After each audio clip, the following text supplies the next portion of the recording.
Baik, saya buka pertemuan ke-13-nya untuk game platform language ya. Tadi kita sudah bahas tentang tipe-tipe game ya, game platform ya. Tipe-tipenya ada dari mulai konsol ya. Konsol itu di dalamnya ada berbagai macam merek yang sudah terkenal, mulai dari Microsoft, Xbox, Nintendo, PlayStation ya. PlayStation itu dari mana? Sony PlayStation dan banyak yang lainnya gitu ya. Dan sekarang juga banyak sebetulnya konsol-konsol yang dibuat oleh maker tertentu ya, yang murah harganya tapi dia menjalankan game-game lama. Itu juga ada beberapa. Paling harganya 200-300 ribu. Terus kemudian ada gaming platform ya, mobile gaming gitu ya. Artinya menggunakan apa? Handphone, mau Android, iOS, dan yang terakhir ada PC gaming. Jadi gamenya diinstal di komputer. Bahkan kalau sekarang ya komputer OS operating system ya, bahkan Windows sendiri dia sudah punya installer untuk yang hampir sama dengan installer kayak dia itu punya Microsoft Store namanya ya.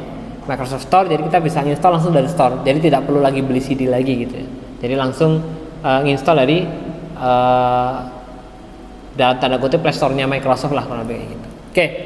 Sekarang kita bicara tentang game platform language, di mana game platform language ini apa yang akan kita pelajari? Yang akan kita pelajari ada yang pertama adalah bahasa pemrograman game, lalu ada yang kedua adalah game engine ya. Ya, oke. Bahasa pemrograman, kita sudah belajar kan platform based development. Yang Anda sudah tahu bahasa pemrograman apa saja? C++, kemudian C, Java, Python. Di awal-awal kita sudah kenalin PHP, HTML, 5, SQL ya, itu untuk yang khusus ya, dan khusus dan sebagainya. Oke. Di gaming sebetulnya ya bisa saja seperti Python ya. Python memang nggak populer game-game Java, game-game dari C++ gitu ya. Tapi kenapa dipakai? Karena dia lebih memudahkan untuk yang object oriented programming. Nah, ini ada beberapa contoh game Python. Itu ada Battlefield. Pernah main nggak Battlefield? Battlefield saya juga belum pernah. F Online sama Disney Toontown Online. Nah, ini saya juga belum pernah main. Jadi itu yang dipakai menggunakan Python. Kemudian ada bahasa pemrograman Java. Java ini bisa dipakai ya, dan memang rumit seperti hanya C++ ya. Ini plusnya kelebihan 1 gitu ya. Dan kenapa banyak dipakai? Karena memang mudah untuk penggunaannya gitu ya. Dan juga banyak resource gitu ya yang ada, dan bahkan lebih ke open source ya. Banyak beberapa game yang platformnya adalah Java. Oke. Lanjut. C#. C# ini juga alternatif untuk C++ gitu ya. Dan dia menggunakan bahasa pemrograman yang relatif lebih fleksibel dan kuat. Frameworknya namanya adalah XNA gitu ya. Dan sebetulnya game yang menggunakan C# itu bisa multiplatform ya. Bisa dipakai di PlayStation, iOS, Android, Windows gitu. Nah, Anda pernah dengar game ini? Super Mario Run? Hah? Itu dimainkan di mana? Super Mario Run? Oke lah. Pokemon Go. Kalau Pokemon Go udah pernah main semua kan? Pokemon Go itu buat apa? Nangkep Pokemon ya. Zaman dulu sempat viral banget ya. Tapi sekarang katanya mulai viral lagi. Kenapa? Saya nggak tahu nih. Dengar-dengar udah mulai famous lagi gitu. Nangkepin Pokemon kan itu sebetulnya ya. Dulu bahayanya karena nyari Pokemonnya di tempat-tempat yang restricted gitu ya. Nah, jadi bahaya banget waktu itu gitu. Oke. Berikutnya ada HTML5 gitu ya. Sebetulnya ini juga populer ya. Dan dia dengan HTML5 ini juga bisa dipadukan dengan JavaScript gitu ya. Nah, ini ada beberapa game yang dipakai, dan ini memang lebih banyak game yang untuk platformnya diakses menggunakan browser ya. Jadi Anda pernah kan buka Firefox, kemudian ada beberapa game-game kecil kan ya, yang Anda pakai gitu ya. Makanya ini nama gamenya kayak World Cup Penalty, terus Gods Will Be Watching gitu. Ini yang terkenal. Tapi saya juga belum pernah main nih. Anda juga belum pernah main kan? Oke. Oh pernah main? Main apa? World Cup Penalty.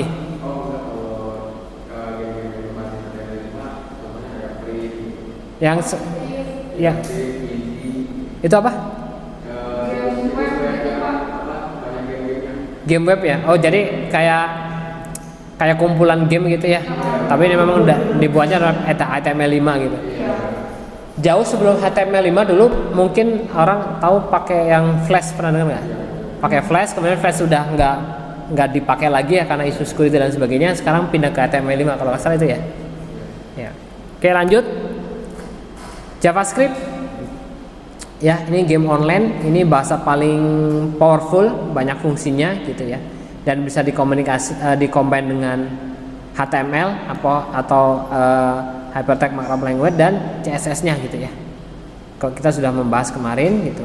Nah untuk JavaScript ini digunakan untuk beberapa game-game yang hits gitu ya. Angry Birds pernah ya? Ya pasti Anda pernah main ya. Nah ini yang dua American Girl sama Aquaria saya nggak tahu. Ada yang pernah main nggak? Enggak ya. Tapi kalau Angry Bird pasti rata-rata udah pernah main. Gameplaynya sederhana, sederhana banget gitu. Cuman ngelempar babi doang kan ya. Burung ya. Ngeketapel burung untuk ngeledakin babi. Tapi dibikin adventure-nya ada kalau nggak salah ya. Yang dia game adventure jadi dia jalan-jalan dan sebagainya. Pernah dengar nggak? Karena ada beberapa juga kayak gitu. Kayak Mortal Kombat, artinya aslinya itu dia game berantem gitu ya. Tapi dia punya versi yang adventure-nya. Jadi dia jalan, nanti ketemu sama musuh banyak. Ketemu Solin Home. Oh iya. Iya kalau maksudnya apa ya, Solin Mong itu ininya ya, Mortal Kombat Solin Mong ya. Ya. Ya. Saya kangen juga lama nggak main game gitu. Lalu ada C++. Kalau C++ ini adalah bahasa pemrograman yang paling populer sebetulnya ya. Karena kehandalannya, kemudian juga karena fleksibilitasnya dan kontrol yang lebih detail ya, kurang lebih C++. Kalau Anda mau tahu apa saja game yang populer yang menggunakan C++, itu ada, mungkin Anda pernah tahu Counter Strike ya. Kemudian Football Pro, ada lagi StarCraft, pernah dengar nggak? Saya belum pernah. Tapi kalau Counter Strike pasti Anda tahu lah semuanya ya. Oke. Lanjut. Selain bahasa pemrograman game ya, sebetulnya ada yang namanya game engine ya. Game engine itu perlu kita kenalkan. Jadi sebetulnya adalah dia itu software gitu ya. Software, tapi dia juga bisa berdiri sendiri ya. Dan dia banyak library-nya yang bisa Anda gunakan. Library itu bahasa kita kan perpustakaan ya.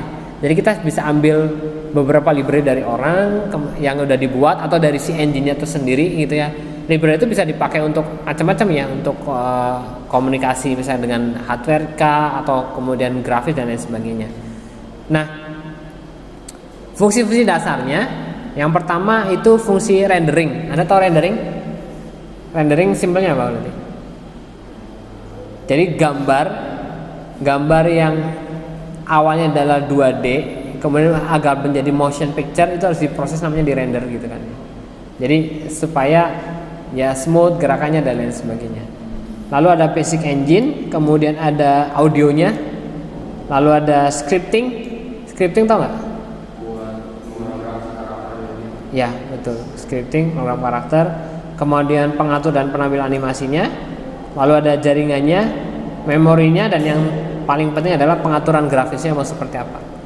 Kan kadang ada pilihan ya, kita mau bikin game dengan pilihan kualitas tertentu gitu.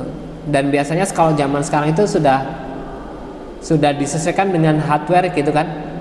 Biasanya kalau hardwarenya kita nggak mencukupi, berarti nanti kualitas gamenya akan diturunkan. Yang penting gameplaynya masih bisa dijalankan, betul gitu ya.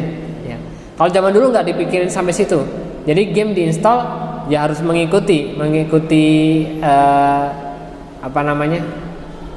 maunya game. Tapi kalau kesini-sini mengikuti sebetulnya. Contoh misalkan ada nama gamenya termasuk Pro Evolution Soccer gitu ya. Kita mau yang lebih detail, jadi penontonnya kelihatan ada gambar orangnya dan sebagainya. Tapi kita bisa turunin ya kualitasnya sehingga kayak gambar penontonnya itu kayak gambar kotak-kotak aja gitu, atau gambar orang yang sama dan lain sebagainya. Tapi gameplaynya tetap sama. Jadi gameplaynya itu main bola, ada offset ya offset dan sebagainya. Tapi kayak ekstrasnya dan lain sebagainya dikurangi karena disesuaikan dengan hardware-nya. Oke. Ini ada beberapa game engine yang populer. Coba sebutkan salah satu game engine yang paling populer kira-kira. Setelah ini saya akan nyebut apa kira-kira? Selain Unity? Yes, Unreal Engine gitu. Jadi Unreal Engine ini game engine yang cocok untuk membuat game kelas AAA. Jadi ada kelas gamenya sebetulnya. Kalau AAA berarti yang jelas budgetnya akan sangat besar gitu ya, karena mengcombine berbagai macam grafis, kemudian dan biasanya butuh jutaan dolar lah untuk membuat satu buah game sebetulnya. Ya, kayak Rovio bikin aplikasi dan lain sebagainya, itu tidak hanya satu orang yang bikin gitu, tapi biasanya tim gitu. Oke. Ini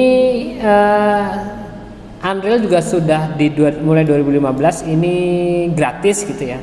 Tapi memang ada batas untuk pendapatan tertentu. Jadi misalnya ada game dipakai Unreal, tapi kalau dia udah kapitalisasinya udah melebihi angka tertentu, dia harus bayar ke Unreal-nya. Tapi kalau tidak melebihi itu berarti dia bisa dipakai secara gratis gitu. Lalu ada lagi apa tadi? Sudah disebut satu sama Rizky tadi? Unity 3D itu juga salah satu game engine ya. Dan hampir sama ya dengan Unreal Engine, dia dukungannya banyak sekali. Dia juga bisa untuk dari mulai game kelas yang casual, yang ringan-ringan gitu ya, game-game dasar, sampai yang kelas yang AAA. Oke. Kira-kira saya mau nyebut apa lagi? Anda pernah dengar ini nggak? Construct. Ya, Construct itu juga game engine ya, juga sama gitu. Kalau sekarang sudah sampai Construct 3. Dan ini bahasa pemrograman yang didukung oleh Construct itu ada HTML5 ya, kemudian JavaScript gitu ya. Dan Anda bisa pergunakan itu ya, salah satu dari 3 engine itu kalau mau membuat game. Oke, kurang lebih itu yang bisa saya sampaikan. Mohon maaf apabila dalam penyampaian ada kekeliruan atau kesalahan. Saya akhiri. Sebelum saya akhiri, saya sampaikan pekan depan kita akan mengadakan evaluation test gitu ya. Kita akan mengadakan evaluation test. Bagi Anda silakan persiapkan belajar gitu ya. Kita akan uji coba untuk ujian akhir semester. Nggak terasa kita sudah hampir selesai mata kuliah kita. Jadi ya kita ketemu minggu depan untuk ujian ya. Baik, terima kasih. Bila itu baik walidaya. Assalamualaikum warahmatullahi wabarakatuh.